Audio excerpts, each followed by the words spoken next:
Welcome to the Under the Hood podcast, Unplugged. Under the Hood, Unplugged. We've taken the hinges off of the hood. Mm-hmm. And now we're just very loose, flapping around all over the place. Now we're just left with the manhole. Yeah. Peering into the void. So this is a little unplugged segment. We like to get close and talk with our listeners about subjects that might be on our mind, that unscripted, unplugged. Just off the cuff, off the wall, as it were. The very colourful wall that sits behind you. Yes, the zebra wall. So I was thinking, like, one of the things I think a big challenge for marketers and salespeople, in fact, business people in general at the moment, is just this ever-moving technology beast. Not just AI. I mean, we talk about AI a lot, but there's a lot of stuff happening. There's new technology coming out all the time, and I just wonder how are people keeping up with all of this stuff? We especially post-pandemic, where we all had to learn Zoom and get really super good on Zoom. Some of us are still learning it. You're on mute. You're on mute. Yes. Can you see my screen? Am I sharing? I say that daily. But I mean, I think it's a valid conversation. Is like, how do you do it? Like, how do you personally keep up with all the technology? Because I mean, if you subscribe to every single piece, like for example, Google Alerts, and you just put anything about technology in there, you read the online newspaper, because I know you don't read the printed paper; it's just too old school for you. So you got the online version of that. You've got different things that you might be watching on YouTube clips and stuff like that. So how do you peel all that down into what's relevant?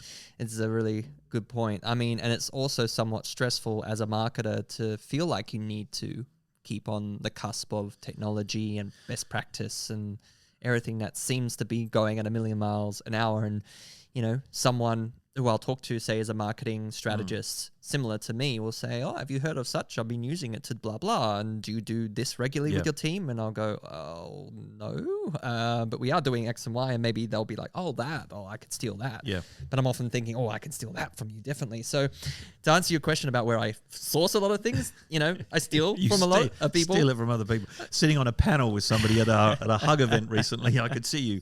Yeah, taking notes from Alex on all the things you can run away with. Oh, 100%. But look, I don't think there's anything inherently wrong with that. You learn from your peers. He didn't invent it, right?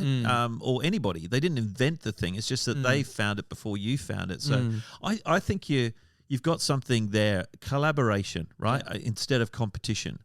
Because I think, it's almost like, I found this AI tool. I'm not going to tell Gabe about it because I think this is super great. I'm going to start using this. But are you the only one in the world using that? I don't think so. Well, that is the point, isn't it? And it's how you use it as well, right? Because I've seen people with the same tools that I use, using it in a totally different way, sometimes better, sometimes worse. Yeah, and then you can get inspiration from that. That's what I like to call it, not stealing, being inspired, because ultimately you're going to run it your own way you want to. You have your own personality, I have mine, and I have my own way of working and being efficient or strategizing. When I started at Salted Stone, I kind of brought my own flavor, right? When it came to running those workshops, like the foundational strategic workshops that we now run, and I've got other people doing it from Salted Stone who follow a similar pattern and similar steps, but they have their own flavor to it as well. Yeah. And you want to encourage that, right? You want to encourage adoption, and I think that inspires an open mindset.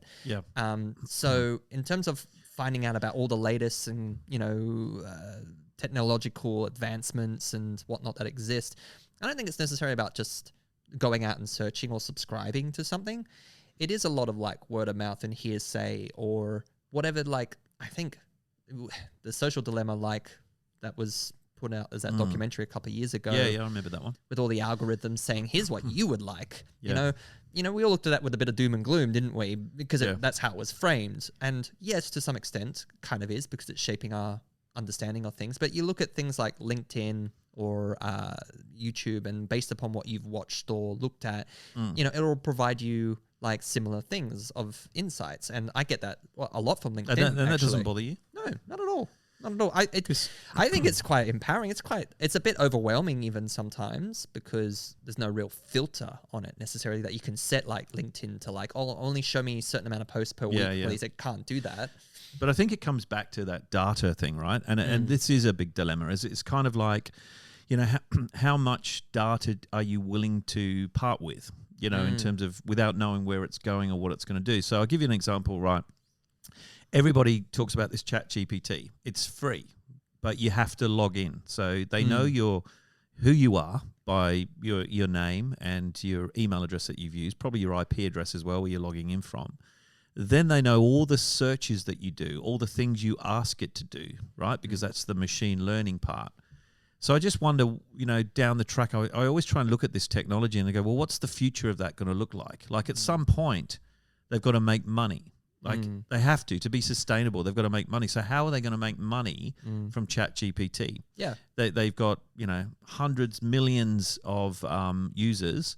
How are they going to make money from it? Exactly. It's like when Facebook came out, nobody could have imagined like this little social platform where grandmothers were liking your pictures of your food. That was going to turn into like this data mongering, under scrutiny from the bloody government kind of company, and now it's grown into something exponential with metaverse and all of that. But you're right. There is a rule, I think, of thumb to apply to your thinking when it comes to using free platforms like ChatGPT. Yes, you're putting your data in. On the flip side to that, though, I kind of try to look at the positive side too, as many things as I can. Otherwise, I think the whole world is just going to crush you, doom and gloom across the board. There's a few people out there like that. Absolutely. But I'm not leaving this bunker because the world is a horrible place. I got relatives who are like that, who just will not get a smartphone. And, I understand. Look, I respect it. Yeah. And I think that's the whole point. I think you should just, respect the intelligence of others to choose to do what they want to do. And at the end of the day, like, I feel like no matter how disconnected you try to be, like there's always going to be a way where someone's going to be pulling in some data from you and you're going to have to succumb to that. And ultimately, I think, and this is me being the ultimate optimist that I am, is that it's going to lead us to a better place. I think it is, because I don't feel like even if like AI took over, that it would want to harm us. It would want us to be able to live better. And that's ultimately what we as humans think. And what we think, we apply to data. And so that data being pulled through by AI is ultimately saying, oh, okay, it wants this, I'll give it this. You know what I mean? So you haven't seen the movie I, Robot then? I have. Anyway, that goes against that. The world being a better place and the robots love us. But I agree with you. And to be honest, I just think about what the future will be in terms of where, I suppose put a business hat on, and I'm just thinking at some point the people behind ChatGPT, OpenAI, all these guys have got a plan. They must have a business plan for what this thing looks like in 5 years. And year one is just get as many people using it as possible. And then, there's obviously a plan. But I go by the other way, and I think I agree with you in the sense of if you're very particular about what data you give, they're going to get it somehow, somewhere, because we just live in a digital world. You can't hide it. Even my wife, Maria used to say to me, I don't have a digital footprint. I don't have Facebook. No one knows who I am. And then I showed her a picture of her and me at an event because I was there, and they obviously used her as well next to me, and away we went. So you can't hide from it. So I go by the thing, just subscribe to everything you want to subscribe to, at the end of the day, because I think that the more my data, at least, my email address and whatever is out there, the less chance, I suppose, of it being used against me in a way, because it's kind of out there too much. It's almost public. You know what I mean? I've gone public with myself. It reminds me of reminds me of that movie. I think it was called The Circle with Emma Watson and Tom Hanks, and it was like this technology company that developed this way of becoming transparent, where they put a constant little button thing on you that was a camera that would like show your whole life every day, like and that being transparent was like something Emma Watson's character was showing, like it's great, we should trust it, we should do it and whatnot. And obviously it's a movie, so there's repercussions and blah blah blah, but it talked to that. It was like exactly to your example. It's like you're always going to have a digital footprint no matter where you go, and I think you shouldn't shy away from subscribing to something that your peers are on and you need to be a part of to keep up. And that's ultimately coming back to what we're talking about, is like, your career, whatever path it is, as a marketer, strategist, a salesperson, whatever, wherever your peers are learning the most, that's where you should be. And that's like ultimately what I was saying at the beginning. It's like, word of mouth and hearsay, I think, is ultimately like what you should be listening to most, and not just like seeing an ad that comes up, say, subscribe to the such and such podcast, although do subscribe to Under the Hood. Yeah, that's the only one that you really need to. I mean, exactly. But I agree. And going back to what we were saying before about how you stay up to date with all of this kind of stuff, I think, technology is one of those things nowadays that the actual barrier to entry has been lowered, right? If you think back, like, for example, I was thinking about this earlier on today. To buy an LCD TV, one of those big screen TVs when they first came out, it was like $12,000 or $15,000. So only the limited few that had the expendable income could go and afford it, right? And there's lots of things like that. When new things have come out, they've been expensive, but the new tools that are coming out in technology today are so cheap. It's $10, $20 a month or free. A lot of it is free to play. My mother was one of those people who probably did buy one of those TVs and then she gave it to me and I sold it for, a fraction of the price. She said, what? I bought it for blah, blah, blah. And I'm like, Mum, it's not worth that much anymore. It's like a new car, isn't it? You drive the car out the showroom, it's not worth anything. Yeah. But that's what I'm saying. So because it's the entry level is lower, it means you've got less risk of losing money. You know what I mean? You buy a $12,000 TV, you want to get what you get out of it, and the last thing you want is next week the TV comes out at $5,000. You know what I mean? So it's kind of like get in there and play with as much technology as you can. I think it's the only way to learn it and to be a part of it, and also to remove that kind of that phobia that some people have, the fear, like we were saying about, I don't want to do it. If I put my email address in, they're going to bombard me with this, that, and the other, and it's kind of like, well, you're going to get left behind because you're not going to know what technology is there because you haven't played around. Now, I'm not saying go and do it all because you could waste too much time, but if you see something, like you said, one of your peers is using, go and try it and just see, because there could be a heap better way of stuff you could be doing and saving you time and making you more productive to do the things that you really want to do.